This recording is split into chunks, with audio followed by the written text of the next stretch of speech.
Hi, wrestling fans. Thanks for clicking today's Strata D. Rose report. Got some strange stuff here. Former WWE champion Batista, he took part in a photo shoot for a men's magazine, GQ of all things, on Thursday to promote upcoming martial arts film written by RZA and Eli Roth. It's the man with the iron fists. Anyway, noted wrestler said it appears in the flick with Academy Award winner Russell Crowe, Lucy Liu, and Chung Lee. And anyway, it's set for North American release November 2nd. And former WWE Perry Saturn and Terry Runnels, they've been announced to appear at the Big Event 3. The event takes place Saturday, October 6th, Courtyard Marriott LaGuardia Airport, Elmhurst, California, in case you want to see them. I haven't seen her for a while, but Perry's been making his rounds. Anyway, Linda and her husband, Vince McMahon, earned $30.6 million in 2010, according to a tax return filed by the Associated Press Friday by Linda. And the endorsed Republican candidate in the race for the Connecticut Open U.S. Senate seat says her 2011 return will eventually be released. She was going to release it around October 15th, I think she said, but it's going to be right before the election, so they really can't say anything about it. But oh, who cares what people make? If they're good in the Connecticut seat, if they're good for presidency, don't worry about how much they make, you jealous people. Anyway, the vast majority of their income comes from stock dividends. They paid $4.7 million in federal taxes.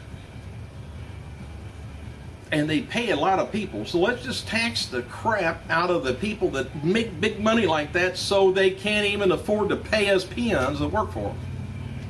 I wish I worked for them, but I don't. Anyway, after competing in Tuesday's SmackDown taping in San Diego, California, Road Warrior Animal stopped by the, it was a radio station there for Extreme Pro Wrestling Radio to discuss Monday's historic 1000th Raw Super Show and confirm his and other former WWE superstars' involvements in the program. Well, might have let a little bit of a cat out of the bag here, I don't know. WWE Hall of Famer may have spoiled the payoff of Heath Slater's returning to Raw angle while addressing rumors of Stone Cold Steve Austin's involvement in the program, who has not been announced to appear by WWE anywhere. So they may just slide him in and surprise the crap out of us. Then we'll have to get a beer and get drunk. When asked whether the Rattlesnake is going to encounter Heath Slater, Animal responded, "Austin definitely give him a stunner. You know that's coming. Fans, get ready. See the stunner coming." Anyway, Animal, he appeared on Raw in 1997 and 1998, and also confirmed that he's going to be on hand for the festivities. "I'll be making an appearance. People will see me and my spikes from SmackDown, especially repainted, I guess. Yeah, I'll be there, painted up." Let's see. Oh, what else is expected for an unprecedented show? He said it's going to be the star-studded. On my flight alone, it's me, DDP, and Bret Hart.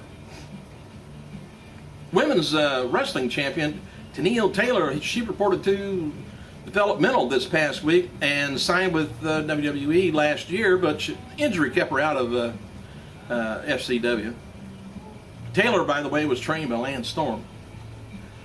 And Mashable.com. Know anything about that? Anyway, it's got an article up looking at how WWE has blown up Tout, the social media company that recently they invested in. And here's some of the interesting stats from Mashable. I'll just go over this real quick. But I got on the Tout, and I was going to leave my report on there. You get 45 seconds. By the time I say, thanks for clicking and all that, it's over. I can't do anything in 45 seconds, so just leave it on there for people to complain on, I guess. Anyway, Tout promotion on Raw this past Monday helped Tout immediately jump from outside of the 200s in iTunes apps to 116 and from 37 to 6 in free photo and video category. Tout's app was downloaded more than 30,000 times. More than 400,000 people visited the app through Tout.com.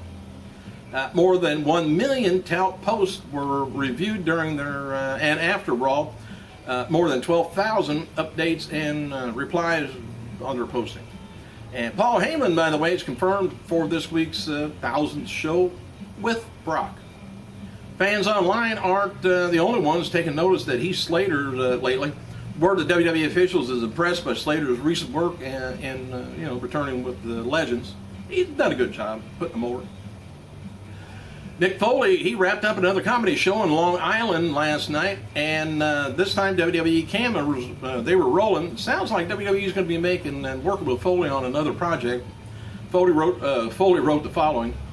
Good night, he says, I have a feeling that these next 12 months will see many of my WWE fans choosing to follow me on this new adventure. You know, they may put his comedy show maybe on their network. Birthdays. Happy birthday to WCW champion above average Mike Sanders, 43 years old. And also today would have been the birthday of the first world heavyweight champion, George Hackenschmidt. He would have been 135 and a world record holder. The oldest living human being. And on this day in history, in 1998, Wrestling World lost the former AWA and NWA Women's Champion June Byers at the age of 76. I think she was married to Gorilla Monsoon, I believe. I may be mistaken. Anyway, also noted that the company from New York recently trademarked ECW for wrestling use as WWE let their trademark expire. Duh. Former ECW head Paul Heyman was asked about the news. He says, yes, dumb shit who think they can capture the magic. Some people never learn. He's talking about the new place that's going to try and run with some ECW letters. Anyway, letters don't mean anything. WWE's really their ECW really wasn't any ECW. It's a big deal. ECW is based on the original idea. So ain't this rants. And after more than a week of failed negotiations, believe it or not, DirecTV and Viacom has reached an agreement and restored 17 channels, including Spike, MTV, Comedy Central, and a bunch of others. The two sides reached an agreement and said it was going to be a long-term agreement, and under this new agreement, DirecTV customers are going to have the ability to view Viacom contents on mobile devices also, laptops and tablets through their Everywhere service. Wrestling fans who use DirecTV is going to be able to watch TNA Impact this week. Of course, this is Friday, so I don't know whether it was on last night or not. This coming week, I know you will. Unless you didn't pay your electric light bill or something. Hey, reported earlier this week, TNA knockout Gail Kim got married to celebrity chef Robert Irvin in May. The couple will be featured on the Food Network special that airs Saturday, August 18th. Please make a note of it. It says Wedding Impossible. It's going to be looking at the days leading up to the wedding and actual ceremony itself.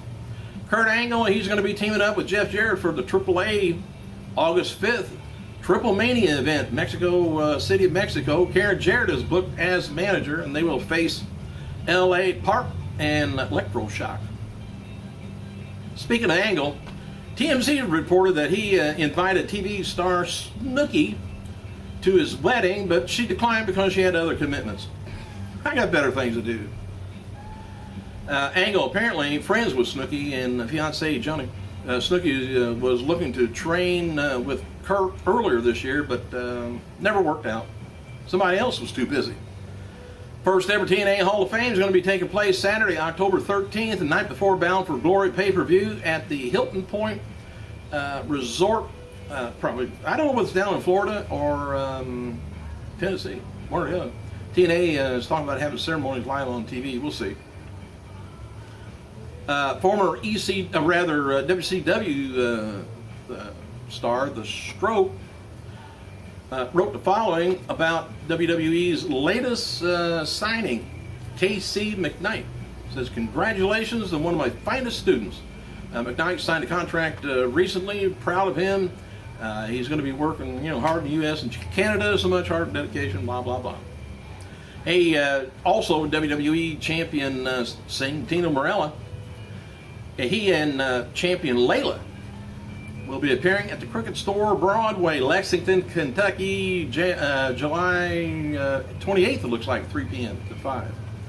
And there's talk that WWE has nixed the idea of a general manager angle, that no permanent general manager is going to be announced for the 1000th Raw. I think they probably got the 3 hours just jams the pack. They can't even talk about it. Anyway, the angle is back on, and William Regal, among others, has thrown the hat into the running, and Regal wrote, said, I would like to be general manager. WWE knows that I'm more than capable of being both GM Raw and SmackDown, keeping my NXT announcing duties, old pro, he says. And said, I'm going to take off the gloves and no more part-time, one-trick pony people in the job.